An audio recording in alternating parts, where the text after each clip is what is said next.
Christian Massacre and American Intervention. Face to face, now they read my eyes. We dey talk with the young things for the touch. That's the topic for today's podcast on Face to Face TV. And we just want to welcome you to this show this moment. Remember, I'm your regular host, Steve. And today we have our very good and sound guest who has been a regular guest on this particular show, Back to the Roots. He's no other person than His Royal Majesty Eze Prince Will Odo. The Prince Will Odo is a writer, a philosopher, he's a thinker, and he represents everything that is morally sound. It might interest you to know that he is the author of Ancient Crimes of the Igbos, Free Slave in Nigeria. Just for the Igbos, as you can see, this is one of his books. And some of the things we are going to discuss today, the background is from this book. After this program, we are going to talk more about this particular book. Yes, you're welcome, sir. Thank you, English. Thank you so very much. Good morning, viewers. You may wish to take it up from there. Okay. A lot has been said about the massacre of Christians, especially in the north, and also the proposed American intervention. Now, I want to say this. I want to tell you what actually triggered the so-called American intervention. The truth is that before the trigger, there was already bad blood between the Nigerian federal government led by Bola Ahmed Tinubu and the American government led by Donald Trump. Donald Trump was actually watching the Fox News broadcast.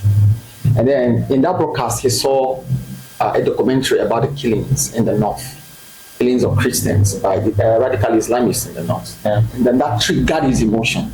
But before then, there was bad blood already between him and Bola Tinubu. And that bad blood, I'm going to enumerate the things that led to that bad blood. Yeah.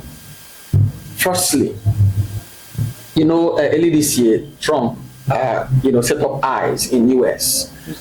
And their job was to track down illegal immigrants and to deport them. Now, he was reaching out to a lot of countries to accept these illegal immigrants. He reached out to Kenya, he reached out to Ghana, he also reached out to Nigeria to accept these illegal immigrants into their countries when they are sent out from the US. At some point, Ghana accepted. At some point, due to pressure, Kenya accepted. When it came to the turn of Nigeria, Bola Ahmed Tinubu, our president, told Donald Trump that Nigeria is already battling with high population, that we can't accept people who are illegal immigrants from the US. And that didn't go down well with Donald Trump because he already had this master-slave relationship idea of what his relationship will be or should be with the African countries. So when Bola Ahmed Tinubu said no, it didn't go down well with Donald Trump. He was pissed. That was the first thing that led to the bad blood. Now, another thing that also led to the bad blood between him and Bola Ahmed Tinubu was the fact that, we have refineries in this country that are not functional. Yeah. Now, the lack of functioning of our refineries is like an advantage to the Western nations because they buy our oil at low prices, refine them, and send them back to Nigeria at exorbitant prices. So they are making billions of dollars off Nigerians' inability to run its refineries. Now, something changed. What was that change? Dangote came up with the idea of a $20 billion refinery in Nigeria. Now, what is the function of that refinery? It is refining at 650,000 barrels per day. Now, that refinery is robbing them of their money.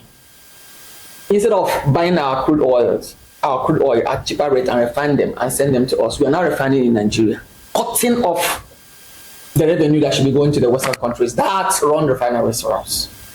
That is the second thing. The third thing is this.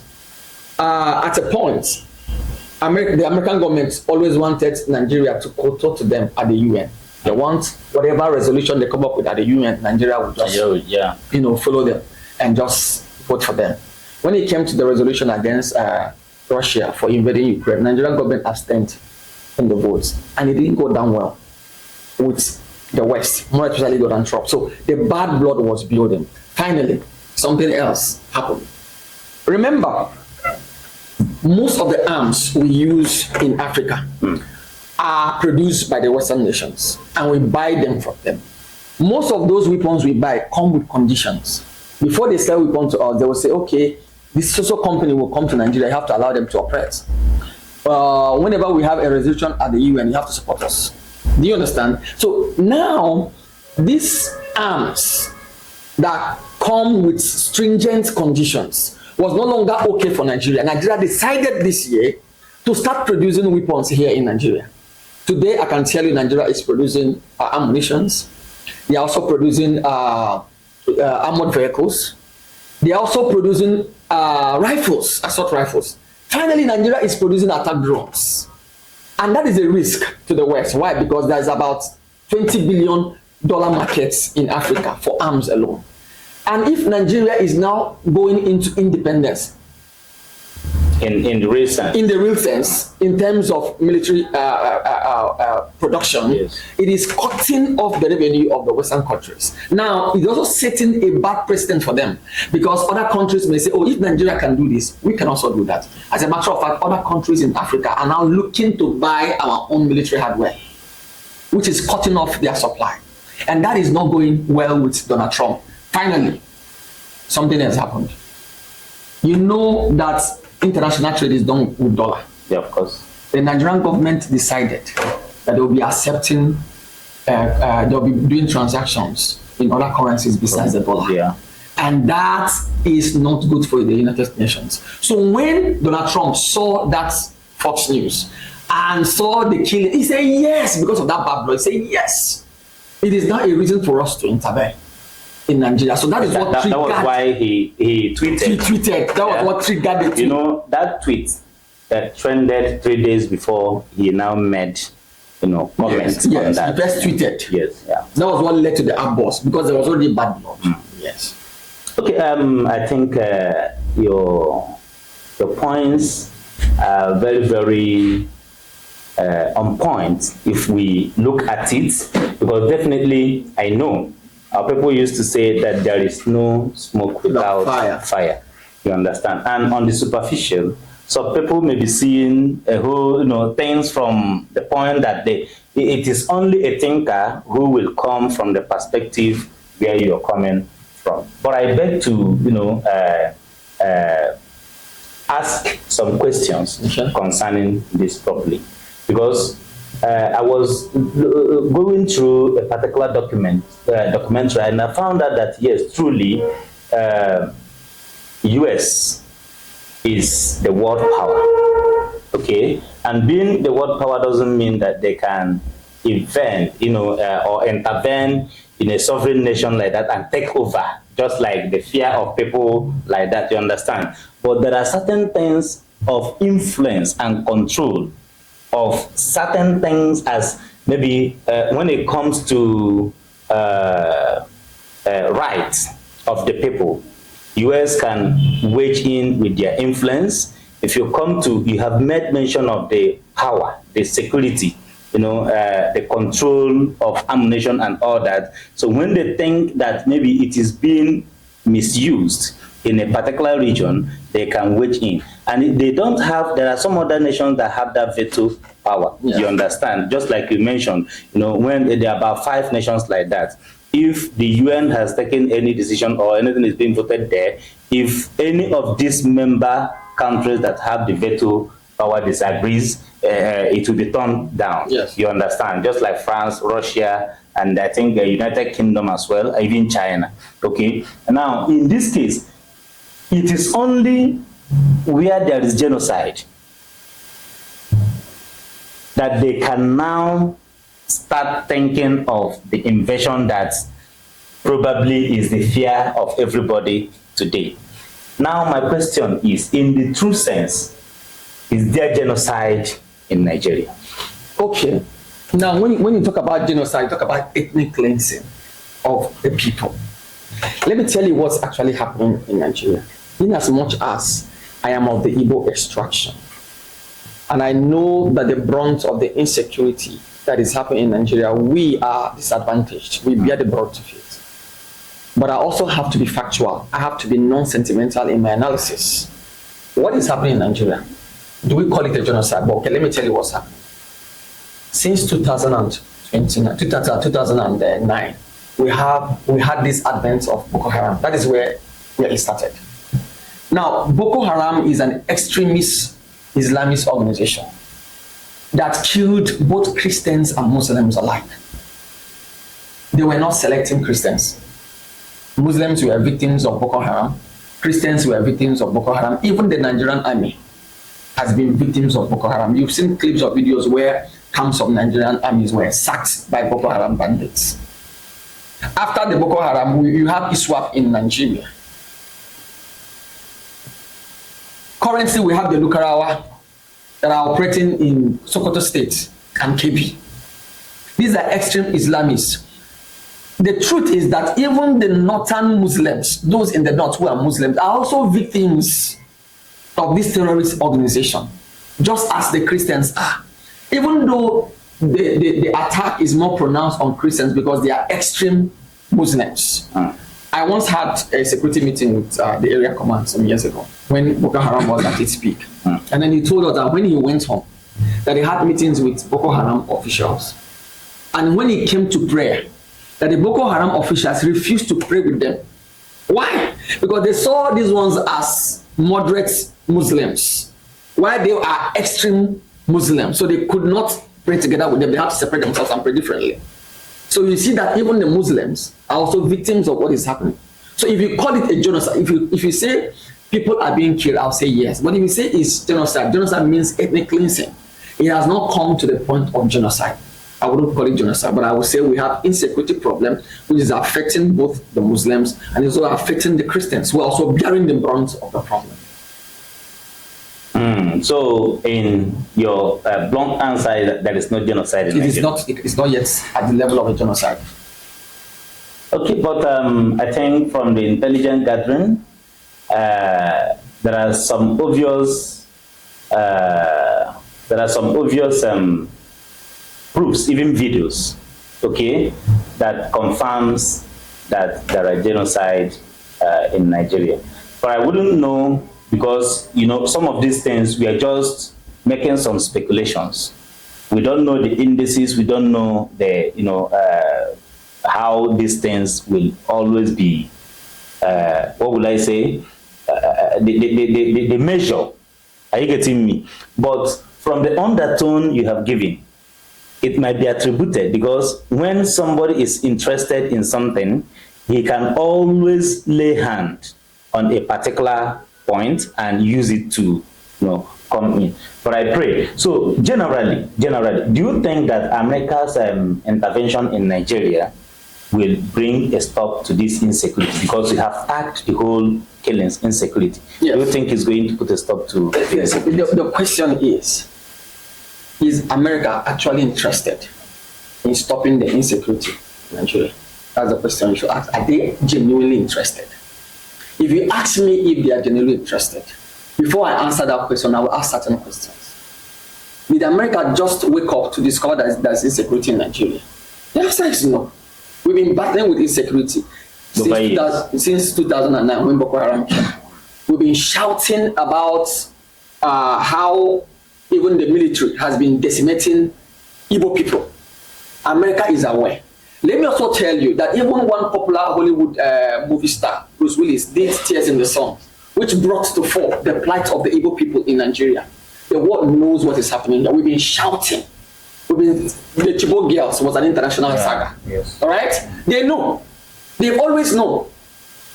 All right? So why now? Now the question is, why now? All this what I've been shouting that there's insecurity, they've not really come to assist us. That's why I ask you, do they really want to assist us because there's insecurity? Because it's been there for more than 15 years and they've done nothing.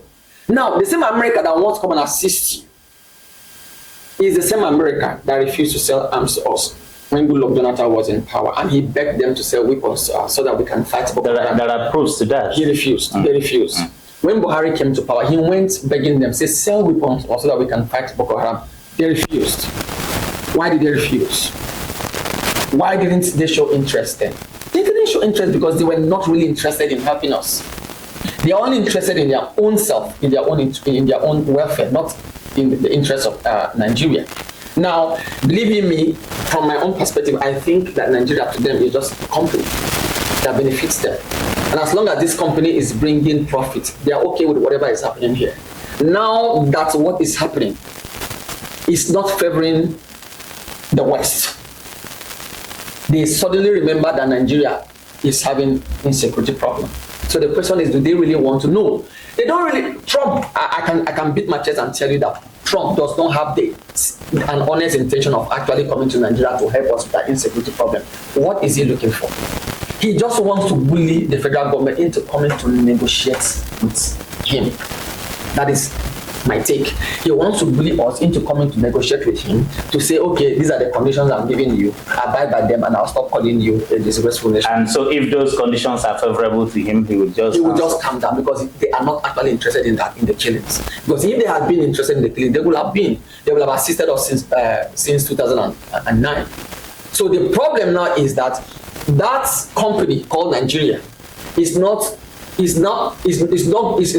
tearing their pockets through the refineries, through not using the dollar, through going into our own local technology to produce military hardware.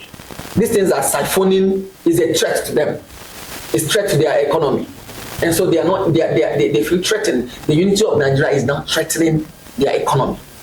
Therefore, what they want to do is to use an excuse to come to intervene in Nigeria, not because they are actually interested in saving the Christians, the so-called Jewish Christians. I may not really argue this. I don't know if there is anything you need to add to this before I will. Oh, yes, I can always add something. Okay. Now, look at it. I am not excited about America coming to Nigeria, but it could turn into an advantage. I'll talk about that advantage first, but let me tell you why I'm not excited. America has a pedigree of going into countries. Before they go into any country to intervene, they will always bring a pretext. When they went to Iraq to invade Iraq, they claimed that there was chemical weapons or chemical weapons in Iraq. That was the excuse. The uranium. Yes. When they went there and destabilized Iraq, destroyed Iraq, it now happened that there was no chemical weapon. Saddam Hussein was not producing any chemical weapon, but the deed had been done. That is the precedent that they have set. When they went into Afghanistan, they did the same thing. How is Afghanistan today? Afghanistan is in shambles. Let me also tell you what they did at Libya. They said the Libyan president was a dictator. He was, there were cases of human rights violation. But the truth is that the Libyan president, Muammar Gaddafi, had a dream for Africa.